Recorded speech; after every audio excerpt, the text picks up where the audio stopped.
안녕하세요. 오늘 수면 무호흡증 치료에서 치과 의사의 역할에 대해서 발표하게 될 강동경희대학교 구강암면외과의 홍승옥입니다. 오늘 발표할 기회를 주신 이백수 ITI 회장님과 ITI 전 회장님 이성복 교수님께 감사의 인사를 드립니다. 오늘 임플란트의 최신 지견에 대해서 고민을 많이 하시는 원장님들이 듣고 계신다고 들었는데요. 오늘 수면 무호흡증에 대해서 임플란트가 어떤 역할을 할 수 있을지 같이 고민을 하고 또 적극적인 치과 의사의 관심과 치료를 필요로 하는 OSA에 대해서 같이 공부를 할 수 있는 유익한 시간이 되었으면 좋겠습니다. 오늘의 순서는 다음과 같습니다. OSA의 병리 기전과 페노타입, 고려사항 및 치료 알고리즘에 대해서 설명을 드리고요. 그리고 치과 의사가 수술적 그리고 비수술적으로 어떻게 OSA를 치료했을지 한번 살펴보겠습니다. 비수술적인 방법으로는 MAD, RME 같은 것들이 있을 수 있고요. 수술적인 방법으로는 MMA, 돔, GA가 있고 또 임플란트 치료도 어쩌면 수술적인 치료 방법이 될 수도 있을 것 같습니다. 이거는 기도의 내시경 사진입니다. 여러분은 좌측의 기도를 갖고 싶으세요? 아니면 우측의 기도를 갖고 싶으세요? 네. 좌측은 숨을 들어 마시고 내쉴 때 기도가 커졌다가 작아지는 모습이 보이시죠? 좌측은 연족이 많이 무너지고 우측은 상대적으로 더 안정적인 걸 확인하실 수가 있습니다. 네, 아마 다 오른쪽 기도를 갖고 싶다고 말씀하셨을 거예요. 이 환자는 좌측 환자는 수면 무호흡증 지수가 68.8이고 우측은 9입니다. 그렇다면 이제 수면 무호흡증 지수가 무엇인가요? 먼저 OSA의 발생 기전에 대해서 설명을 드리겠습니다. 왼쪽 사람은 이제 정상적인 사람의 기도이고요. 우측은 막혀 있는 OSA 환자의 기도입니다. 정상적인 환자는 깨어 있을 때나 자고 있을 때 둘 다 기도가 확보가 되어 있는데요. OSA 환자에서는 깨 있을 때는 괜찮은데 수면 시 상기도 내 연조직과 혀가 후방으로 밀리면서 기도를 막아서 숨을 못 쉬게 됩니다. 기도가 막혀서 순간적으로 숨이 안 쉬어지게 되면 환자는 살기 위해서 방어작용으로 깨어나게 됩니다. 무의식적으로 잠시 이제 깨서 숨을 쉬고 다시 잠이 듭니다. 이 사이클로 밤을 새게 되고요. 수면 무호흡증 지수는 이 1시간 동안 몇 회의 수면 무호흡이나 저호흡이 있는지 알려주는 지수입니다. 10초 동안 숨을 멎으면 무호흡이라고 얘기를 하고요. 그 다음에 10초 동안 4% 정도 이제 산소 포화도가 떨어지게 되면 저호흡이라고 얘기를 하게 됩니다. HI는 무호흡과 저호흡이 합쳐진 숫자이고요. 정상인에서는 1시간에 이제 5회 이하이지만 mild OSA가 있는 환자에서는 5에서 15라고 얘기를 하고 moderate OSA는 HI가 15에서 30이고 심한 OSA 환자는 30 이상입니다. 이거는 성인 기준이고요. 소아에서는 기준이 조금 다릅니다. 소아에서는 1을 정상으로 보고요. 1 이상을 이제 OSA가 있다고 얘기를 하고요. 아까 이제 무호흡과 저호흡을 10초를 기준으로 했다면 소아 환자에서는 5초를 기준으로 합니다. 수면 무호흡증이 있는 환자는 전 세계에 2에서 3% 정도 있다고 합니다. 우리나라에서는 남성에서 유병률이 4.5% 정도 되고요. 여성에서는 3.2% 정도가 된다고 합니다. 수면 시 이제 정상 산소 포화도를 유지를 못하고 산소 공급량이 떨어지기 때문에 이제 낮졸음과 같은 증상들이 모든 수면 무호흡증 환자에서 관찰이 되고요. 특히 수면 시에는 이제 코골이 또는 이갈이 같은 것들이 보일 수가 있고 또 자면서 자주 잠에서 깨어나고 또 산소가 부족하기 때문에 초킹이나 가스핑 같은 것들을 할 수가 있습니다. 그리고 자고 일어나도 굉장히 이제 unrefreshed한 sleep을 자게 되고요. 입안이 건조할 수도 있고 또 아침에 두통 같은 것들을 호소할 수도 있습니다. OSA를 갖고 있는 환자들은 대개 전신적인 comorbidity를 갖고 있는 경우가 많습니다. 심혈관 질환, 또 내분비 질환으로 이어질 수 있는데요. 당뇨가 있는 환자 중 72%가 OSA가 같이 발견된다고 합니다. 그리고 심혈관 질환 있는 환자들 중 30에서 80%가 이제 OSA가 같이 동반이 된다고 하고 있습니다. 이렇게 이제 OSA가 이런 환자들에서 나타나는 이유는 이제 OSA가 있으면 수면 시 저산소 상태가 되고요. 순간적으로 이제 혈압이 올라가게 되고, 그렇게 되면 지속적으로 이제 고혈압 상태로 혈관의 손상이 유발이 될 수가 있습니다. 또 스트레스 호르몬이 분비가 많이 되는데요. 이런 스트레스 호르몬이 혈액 내 당을 이제 올리고 당뇨를 유발을 한다고 합니다. 이런 여러 가지 요소에 의해서 OSA 치료를 하지 않을 때 사망률이 이제 정상인보다 46% 정도 올라가고, 이는 수명으로 따지면 한 12년 정도 수명이 단축이 된다고 합니다. 이거는 흡연보다 훨씬 더 심각한 수준이라고 해요. 그래서 이제 OSA가 있으면 모두 다 잘 치료를 하고 주의 깊게 보셔야겠습니다. 그런데 이제 OSA 환자뿐만 아니라 호흡과 관련된 SDB 환자에서도 이제 치료를 하지 않으면 문제가 될 수 있다라고 얘기가 되고 있습니다. 굉장히 유명한 이제 코호트 스터디인데요. Wisconsin Sleep Cohort인데, 이 연구는 1998년부터 이제 2006년까지 18년 동안 이제 진행한 전형적인 연구로 1,552명의 수면 장애 환자에게 사망률을 조사를 했습니다. 조사를 했더니 이제 심한 OSA가 있는 환자에서 사망률이 최대 3배까지 높았고요. 치료하지 않았을 때는 이제 4배까지도 사망률이 유효하게 올라갔다고 합니다. 또 위스콘신 이 연구에서는 OSA가 이제 없더라도 코골이가만 있는 SDB 환자에서 8년이 지나면 수면 무호흡증이 유발이 됐다고 했고요. 또 마일드한 환자에서 이제 moderate 환자로 심해지는 경우도 존재했다고 합니다.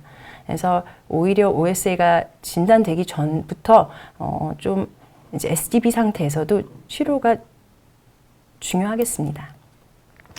수면 무호흡증이 유발되는 이유는 다양합니다. 환자가 사용하는 약물에 의해서, 또 흡연과 음주와 같은 생활 습관에 의해서, 그리고 환자의 성별이나 비만도에 따라, 그리고 해부학적인 요소에 의해서 크게 원인이 될 수 있습니다. 그중 치과 의사는 이제 환자들의 외형에서 기인하는 문제점들에 대해서 치료를 할 수가 있는데요. 이제 OSA 환자들에서는 하악이 저발육이 되었거나 상하악이 둘 다 들어가 있는 경우도 있고요. 그뿐만 아니라 이제 좀 비만인 경우가 많고, 목이 굵은 경우가 많습니다. 또 구개부는 좁을 수가 있고요. 그리고 입천장이 높으며 영구개가 길고 편도선이 큽니다. 혀도 크기가 클 수가 있고, 또 토로스가 있는 경우도 있습니다. 코골이나 이제 두통, 안면 통증, 기왕력이 있는 경우도 많고요. steep한 mandibular plane angle이나 anterior open bite, 그리고 이갈이 같은 증상들을 호소할 수가 있습니다. 그리고 구강호흡한 환자들도 많기 때문에 이제 아데노페이스를 갖고 있는 경우도 종종 볼 수가 있습니다. 물론 이런 것들을 다 갖고 있다고 해서 OSA가 있는 건 아닙니다. 하지만 이제 저희 치과 의사는 구강 및 아강면 영역에서 긴밀하게 접촉하기 때문에 이제 어떤 스페셜리스트로 트레이닝이 되었기 때문에 적극적으로 이런 환자들을 보고 진단 및 치료에 참여를 할 수가 있습니다. 슬립 스페셜리스트한테 이제 의뢰를 할 수도 있고요. 행동치료요법과 구강 내 장치, 구개 확장 장치, 또는 필요하면 수술적인 어떤 치료를 제공할 수 있습니다. 예전에 이제 제가 치과 치료를 위해서 스케일링을 하는 환자분이 있었습니다. 그 환자분을 이제 치과 체어에 누웠더니 제대로 숨을 잘 못 쉬시더라고요. 그리고 70세 메일이었고요.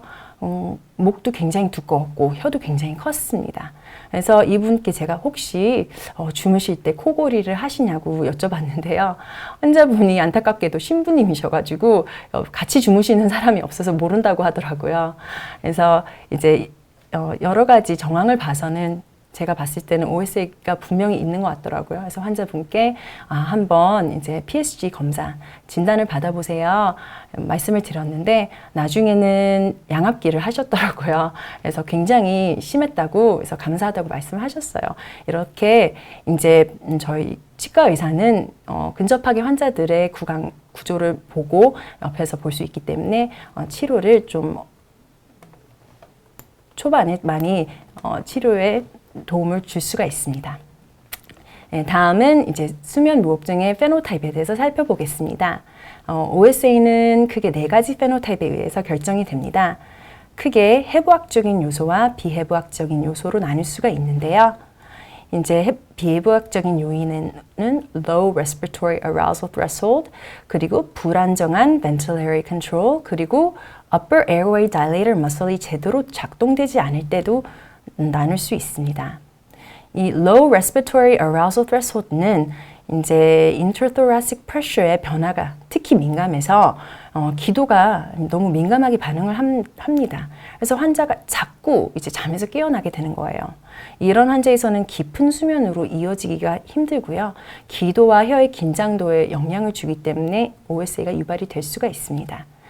또 unstable한 ventilatory control이 있는 환자들은 이거를 high loop gain이라고 또 얘기하는데요. PCO2 변화에 몸이 굉장히 민감하게 반응을 합니다. CO2가 이제 올라가게 되니까 몸에서 overcompensation을 해서 과호흡을 하게 됩니다. 과호흡을 하게 되면 이제 음압이 올라가게 돼서 기도가 무너지게 됩니다. 또 ineffective upper airway dilator muscle을 갖고 있는 환자들은 이제 음압배에서 기도가 무너지게 되면 어떤 중추신경에서 이제 인두근의 긴장도를 높이라고 신호를 보내게 되는데요. 그런 신호를 제대로 받아들이지 못하고 이제 기능을 못해서 OSA가 발생이 될 수가 있습니다. 모든 수면 무호흡증 환자는 이제 기도가 어느 정도 막혀 있습니다. 그래서 어떤 impaired anatomy를 갖고 있습니다. 이 23%의 이제 환자들이 심한 해부학적인 문제가 있다고 그러고요. 그리고 58% 정도가 해부학적인 요소와 또 비해부학적인 요소들이 있다고 그러고 또 19% 정도가 이제 비해부학적인 요소로 이제 OSA가 이루어져 있다고 합니다. 왼쪽 이제 이 표를 한번 보시면요. 이거는 6명의 이제 환자들에 대한 이제 그 OSA의 페노타입인데요. 각자 다른 비율로 이제 OSA가 이루어져 있습니다. 어떤 환자는 collapsible한 airway의 비중이 높고 이제 unstable ventilatory control은 좀 적고요. 이렇게 이제 비중이 비해부학적인 요소와 해부학적인 요소로 기인해서 이제 여러 가지 요소들이 작용을 할 수가 있습니다. 그래서 collapsible한 airway 비중이 큰 환자는 어떤 장치나 수술 효과 같은 게 높겠고요. 그리고 이제 비해부학적인 요소가 많은 환자는 CPAP이나 약물 치료 같은 게 더 효과가 클 것 같습니다. 환자의 페노타이핑과 진단이 제대로 이루어지게 되면 이제 치료 후 효과를 예측하는 데 도움이 됩니다. 기본적으로 이제 수면다운 검사를 시행을 하게 되고요. 수면 검사를 통해서 OSA가 진단이 되면 그 다음에 저희가 CT나 세팔로그램 같은 것들을 이용할 수가 있습니다. 이걸 이용해서 어떤 해부학적인 이제 환자의 모양을 볼 수가 있고 그 다음에 설문지를 통해서 어떤 주간 졸림 증상 같은 것들을 확인을 할 수가 있습니다. 또 다이스라고 해서 약물을 이용한 수면 유도 내시경을 통해서 OSA 환자를 볼 수가 있습니다. 이 다이스라는 거는 이제 기도내가 어디가 무너져 있는지 확인을 할 수가 있는데요. 무너지는 부위에 따라서 어떤 수술이 적용 가능한지 또 어떤 이제 시술이 치료가 효과가 있는지 알 수가 있습니다. 대부분 이제 빌름과 오로파링스, 탕 그리고 에피글로티스 부분에 이제 에어웨이 콜랩스가 일어날 수가 있는데요. 콜랩스 패턴은 concentric, 그러니까 원형으로 앞뒤 좌우 다 무너지는 형태로 되어 있을 수 있고 또 좌우 lateral collapse가 있을 수가 있고요. 그리고 AP 전후방적으로 콜랩스가 이루어질 수가 있습니다.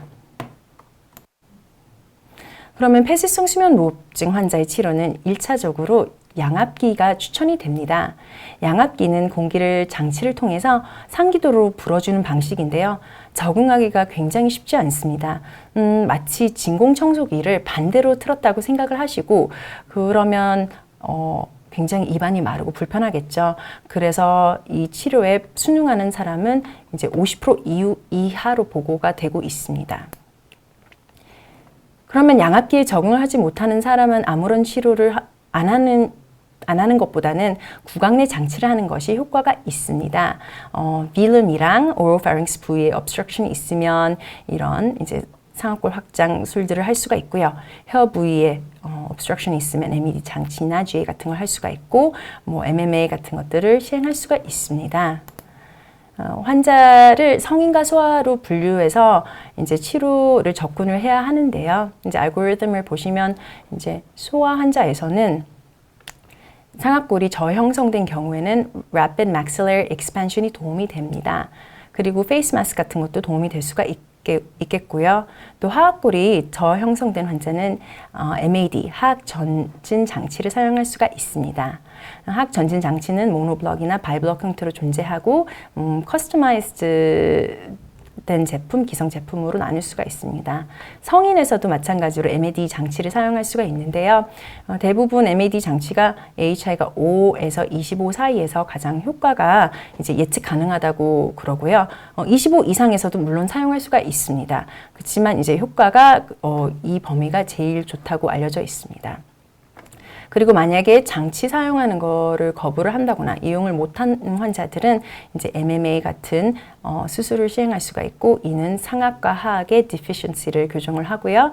상악의 어떤 저형상이 있을 때는 RPE나 도움을 사용할 수가 있고, 하악 같은 경우에는 이제 GA 같은 수술을 할 수가 있습니다. 그렇다면 이제 수면무호흡증의 비수술적 치료인 MAD 장치와 RME에 대해서 알아보겠습니다. MAD 장치는 종류도 다양하고 만드는 방법도 다양합니다. 크게 상하악이 고정된 모노블럭과 상하악이 분리된 바이블럭 형태가 있습니다. 대표적으로 이제 MAD로는 Clearway, Somnomad, Herbst, 그리고 탭 장치와 SUD 장치가 있습니다. 원리는 잠을 자면 연죽은 긴장도가 떨어져서 혀가 뒤로 떨어지게 되고요. 장치를 끼게 되면 아래턱이 전방으로 당겨져서 이제 막혔던 기도가 열리게 되는 개념입니다. MAD 장치 중에서 가장 흔히 사용하는 두 가지 형태의 두어 블럭 장치를 비교한 논문인데요.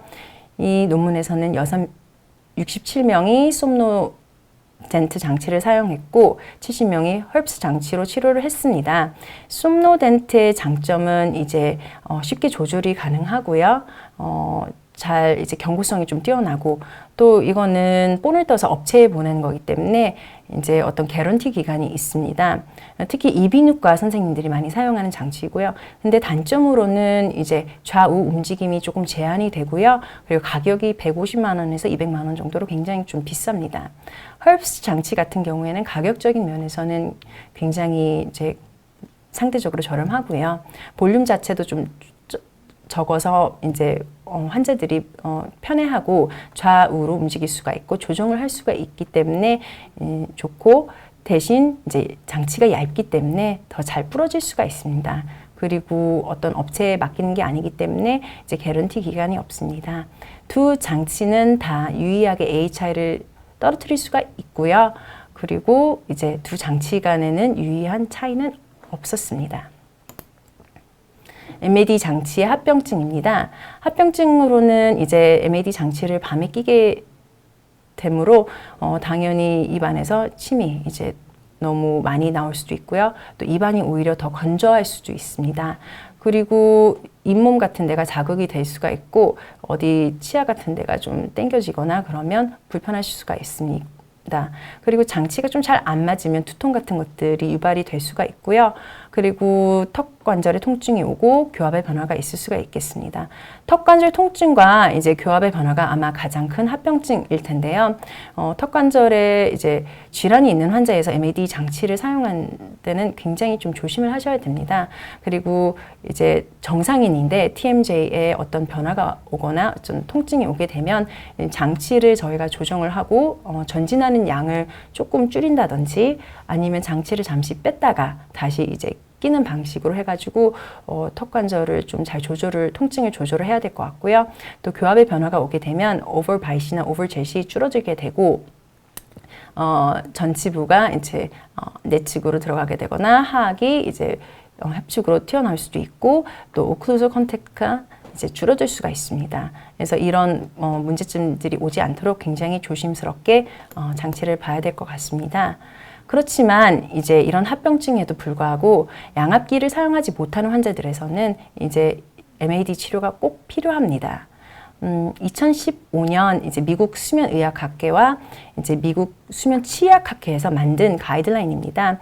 가이드라인을 보시면 이제 MAD로 치료를 안 받는 환자군에 비해서 이제 안 받는 환자군에 비해 AHI, ODI가 13.59 또는 12.77로 떨어졌고요. 그만큼 효과가 있었다는 얘기고요.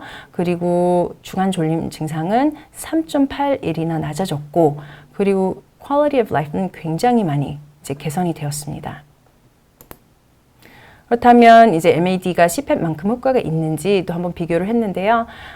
AHI와 이제 RDI, ODI, minimum saturation을 비교를 했을 때는 CPAP과 이제 CPAP만큼 효과는 있지는 않았고요. CPAP보다 효과는 떨어졌지만 이제 마찬가지로 효과는 있었고, 대신 이제 주간 졸림 증상이나 quality of life 그리고 고혈압 정도를 개선시키는 데는 CPAP이나 MAD 장치나 크게 차이가 없었다고 합니다.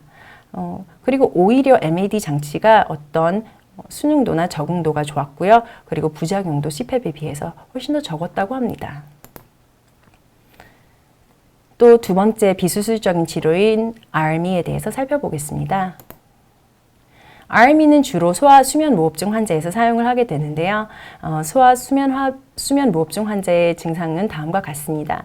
대부분 이제 구호흡을 하고요. 그리고 이제 자면서 침을 흘리기도 하고 코를 골기도 합니다. 그리고 야뇨증 같은 게 있을 수도 있고 자면서 땀을 흘리기도 하고, 그리고 목을 과신장하면서 이제 잠을 잘 수도 있고요. 그리고 깼을 때는 오히려 하이퍼액티비티가 더 뛰어날 수가 있고 학업이 좀 성적이 떨어질 수가 있습니다. 이런 환자는 이제 악궁도 이제 상악 palatal 부분이 좁을 수가 있고요. 구개부가 좁기 때문에 이제 nasal floor도 좁습니다. RME 장치를 하게 됨으로써 이제 악궁을 넓혀지게 되고요. 악궁이 넓혀지게 되면 이제 그 위에 nasal with airway도 넓어지게 되고, nasal airway가 넓어지게 되면 이제 airway resistance는 줄어들게 됩니다. 그러면 숨을 쉬기가 더 쉬워지게 되고요. 또 여기 공간이 넓어지기 때문에 뒤로 밀려 있었던 혀는 전방으로 나오게 됩니다. 전방으로 혀가 나오게 되면 이제 인두부의 어떤 그 dilator muscle들 간 거리가 또 넓어지게 되고, 이렇게 해서 retroglossal한 airway도 넓어지게 됩니다. 이 논문에서는 이제 톤실렉토미와 아데노토미를 시행한 환자들 중에서 효과를 보지 못한 환자들에게 RME를 시행해서 그 효과에 대해서 정리했던 이제 시스테마틱 리뷰 논문입니다.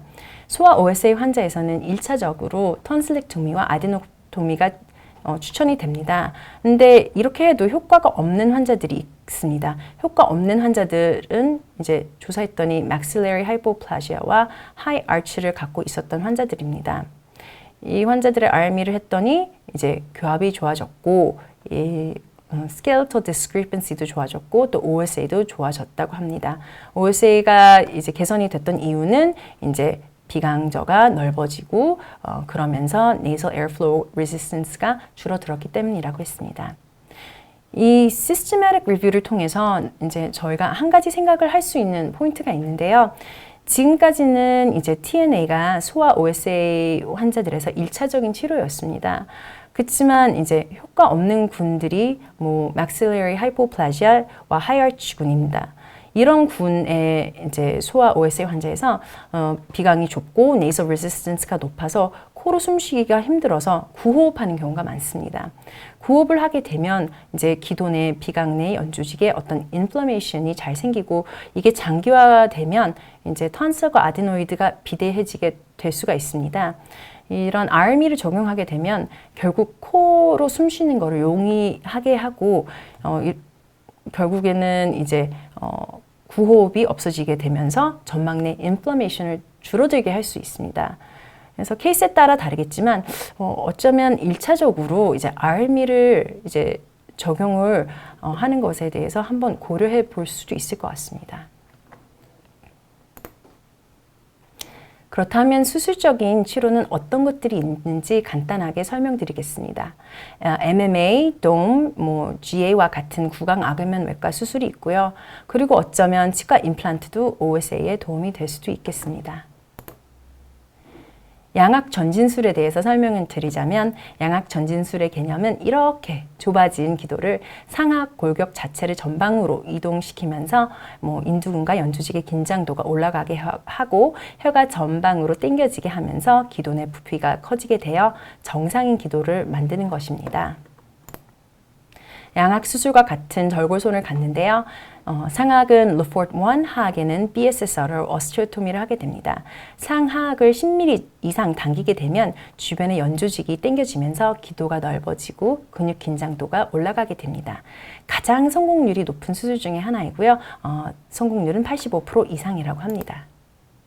GA는 이부 전진술이라고 하고요. 혀와 이제 턱 끝에 붙어 있는 지니오글로시스 근육을 앞으로 당기는 원리입니다. 혀를 앞으로 당기게 하고 혀의 긴장도를 높이게 해서 OSA를 해결하는 겁니다.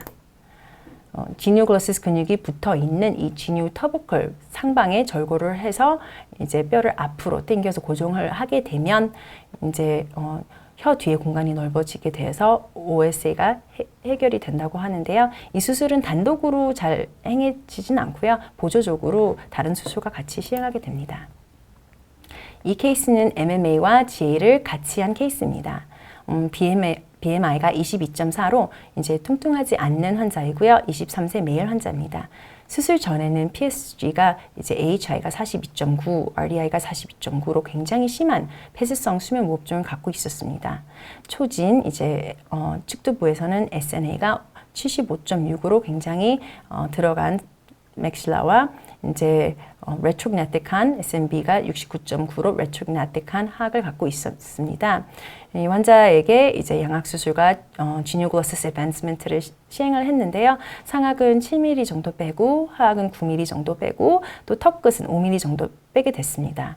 그래서 결과적으로 수술 후에는 SNA가 81.1로 정상인 위치에 놓이게 되었고요. SNB도 거의 정상 위치에 놓이게 되었습니다. 그리고 AHI는 5.5로 거의 정상인에 가깝게 내려갔고요. AHI나 RDI가 50% 이상으로 떨어지면 이제 surgical success라고 하는데 surgical success를 이뤘습니다. 그리고 이제 cephalogram에서 기도가 좁았던 게 좀 넓어진 것을 확인하실 수가 있습니다. 이 내용은 미국 세인트루이스 대학교의 교정과 김미변 교수님께서 이제 책을 출판을 하셨는데요. 여기에 나와 있습니다. 혹시 관심 있으신 분들은 참고하시면 좋을 것 같습니다. 그리고 또 세 번째 방법으로는 도움이 있습니다. 앞에서 설명한 RME의 개념과 비슷한데요. 상악 구개부가 좁은 사람들을 넓혀주면서 비강을 넓히게 되는 것입니다. 그러나 성인에서는 장치만으로는 확장이 되지 않기 때문에 이제 상악에서는 루포트 1과 이제 그 palatal, mid-palatal osteotomy를 더하는 겁니다. 그래서 RPE 장치를 껴서 상악골을 확장하고요. 확장하는 양은 한 달에 한 8에서 10mm 정도 늘려주게 되면 됩니다. 이 수술은 이제 스탠퍼드 그룹에서 가장 많이 시행이 되고 있는데요. nasal floor가 좁은 환자에서 도움을 시행했을 때 AHI가 17.56에서 8.17로 수술적으로 성공적인 수치를 가질 수가 있었고요. nose score는 이제 코 막힘 증상을 객관적인 주관적인 코 막힘 증상인데 10.94에서 2.89 거의 이제 코 막힘 증상이 다 해결됐다고 보시면 되고요. 낮졸음도 굉장히 많이 개선되었습니다. 또 렘 수면이 많으면 이제 수면 질이 좋은 건데요. 렘 수면도 14.4%에서 22.7%로 늘어난 걸 확인할 수가 있습니다. 그래서 돔은 이제 성인 OSA 치료에서 굉장히 효과적인 치료 방법이다라고 결론을 지었습니다. 그리고 마지막으로 임플란트와 OSA에 대한 생각입니다. 임플란트와 OSA가 어떻게 연관이 있는지 아직 데이터는 많이 부족하지만 다음과 같은 근거로 효과가 있을 것으로 예상이 됩니다. 먼저 무취약과 OSA에 연관이 있다고 얘기가 되고 있는데요. 같은 이제 BMI, 같은 나이대의 무취약과 유취약 환자를 비교를 했습니다. AHI가 무취약 환자에서 유의하게 높았고요. 그리고 낮졸음 척도도 훨씬 더 높았다고 합니다. 이렇게 이 논문에서 나왔던 이유는 이제 무취약 환자에서는 어떤 고경이 무너지면서 하관이 짧아지고 그러면서 이제 맨디블의 backward rotation이 일어나게 되고 이렇게 되면서 이제 혀 위치가 부자연스러운 위치에 되고 뒤쪽으로 떨어지게 되고 인두근의 텐션이 떨어지게 되어 결국 OSA로 airway obstruction으로 나타났다고 합니다. 그렇다면 이제 무취약 환자에서는 OSA 유병률이 높다면 덴처를 꼈을 때 더 좋을지 나쁠지에 대해서 궁금했습니다. 이 논문에서는 일반 무취약 환자에서 이제 틀니를 끼고 틀니를 빼고 하루하루 PSG 검사를 시행했습니다. 이 같은 환자에서 이제 틀니를 꼈을 때는 48% 정도가 OSA가 있었다고 그러고요. 이제 며칠 있다가 이제 또 다시 틀니를 빼고 이제 PSG를 쟀는데 그 퍼센티지가 71%로 늘어났다고 그럽니다. 또 이 mean retropharyngeal space도 덴처 낀 환자는 조금 더 길었고요. 또 posterior airway space도 덴처 있는 환자들이 더 넓었다고 합니다. 그리고 유의한 차이가 있었고요. 즉 이제 어떤 덴처로 인해서 이제 에어웨이 스페이스를 더 유지를 할 수가 있어서 효과가 좋았다는 얘기입니다. 오히려 덴처를 끼지 않았을 때 나이트릭 억사이드 수치를 비교를 했는데요. 여기에서 나이트릭 억사이드 수치가 더 높았는데 이는 기도 및 구강의 염증 정도가 더 심하다는 것을 나타냅니다. 틀니를 이제 끼지 않았을 때 환자의 그 평균 AHI는 17.7이었고요. 틀니를 끼고 잤을 때 평균 이제 AHI는 13.3으로 더 훨씬 상대적으로 적었다고 합니다. 그러나 어떤 연구들은 틀니를 끼는 게 오히려 OSA를 악화시킬 수 있다고 합니다. 특히 이제 수파인 포지션에서 마일드 OSA 환자에서 AHI가 19.9에서 25.9로 현저한 차이가 있었다고 합니다. 이 논문에서는 이제 이렇게 오히려 틀니를 끼는 게 AHI를 높일 수 있는 이유는 어떤 혀가 이제 틀니 때문에 뒤로 오히려 더 떨어지고 틀니의 두께 때문에 이제 이런 이벤트가 일어났다고 얘기했습니다. 그러면 이제 틀니를 끼고 안 끼고는 조금 논란의 여지가 있다면 치아의 개수에 따라 OS에 영향이 있는지 궁금했습니다. 이제 유치약보다 이제 7,305명의 이제 성인 환자에서 유치약 있는 환자와 무치약 있는 환자들을 비교를 했습니다. 무치약 있는 환자가 유치약 있는 환자에 비해서 OS의 확률이 2배나 더 높았고요. 그리고 환자가 치아를 상실한 개수에 따라서 비교를 했습니다. 치아가 다 있는 환자에 비해서 8개 이하로 치아를 잃었던 환자는 OSA prevalence가 25% 정도 올라갔다고 그러고요. 이제 모두 무치약이었던 환자는 prevalence가 61% 정도로 늘어났다고 그럽니다. 그리고 이제 나이에 따라서 10살씩 많아지면서 prevalence가 36%씩 올라갔다고 얘기를 합니다.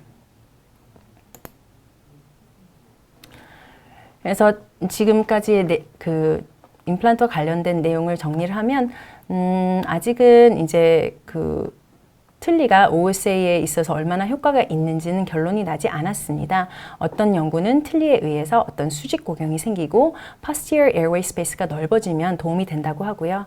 어떤 연구들은 이제 오히려 혀가 뒤로 밀리면서 그리고 틀니 두께 때문에 오히려 더 좋지 않다고 얘기합니다. 그래도 더 많은 치아 상실 개수가 OSA와 연관이 있다는 내용은 이제 공통적인 것 같고요. 그래서 이제 조심스럽게 앞으로 임플란트를 이용한 OSA의 효과가 좀 있지 않을까, 어떨지 좀 한번 저희가 연구를 같이 하고 살펴보는 게 좋을 것 같습니다. 오늘의 테이크홈 메시지입니다. 수면 무호흡증은 이제 기도의 다양한 위치에서 폐쇄가 일어납니다. 그 어떤 위치에 폐쇄가 있는지 확인을 해야 하며 그에 따라 적합한 치료 방법을 선택해야 됩니다. 수술 방법으로는 non-surgical treatment과 surgical treatment이 있습니다. 비수술적인 방법으로는 MAD 장치나 RME 같은 것들이 효과가 있을 수가 있겠고요. 수술적인 방법으로는 MMA가 가장 효과가 좋습니다. 그리고 이제 턱이 작거나 혀가 약할 때는 GA 같은 걸 사용할 수가 있고요. 상악이 좁을 때는 도움 같은 걸 사용할 수가 있습니다. 그리고 OSA와 치아가 상실이 되는 데는 연관성이 있다고 하고요. 물론 아직 많은 연구가 필요하지만 이제 어쩌면 임플란트가 OSA를 치료하는 데 역할을 할 수도 있겠습니다. 그러면 결국 치과 의사의 역할은 무엇인가요? 치과 의사는 수면 신경과 전문의, 구강외과 전문의, 소아과 전문의, 이비인후과 전문의와 환자를 연결해주는 중추적인 역할을 합니다. 다른 과의 연결뿐만 아니라 교정치료, 구강내과적인 장치, 임플란트 치료와 같은 적극적인 치료를 제공하는 의사이기도 합니다. 수면무호흡증은 결국 환자가 치료를 선택하는 학문입니다. 그렇지만 수면센터를 찾아가는 확률보다는 치과로 찾아오는 확률이 훨씬 더 높습니다. 이렇기 때문에 저희가 적극적으로 수면무호흡증을 치료를 하고 이제 진단하는데 역할을 한다면 굉장히 좋을 것 같습니다. 네, 오늘 제 강의는 여기까지고요. 지금까지 경청해 주셔서 감사합니다.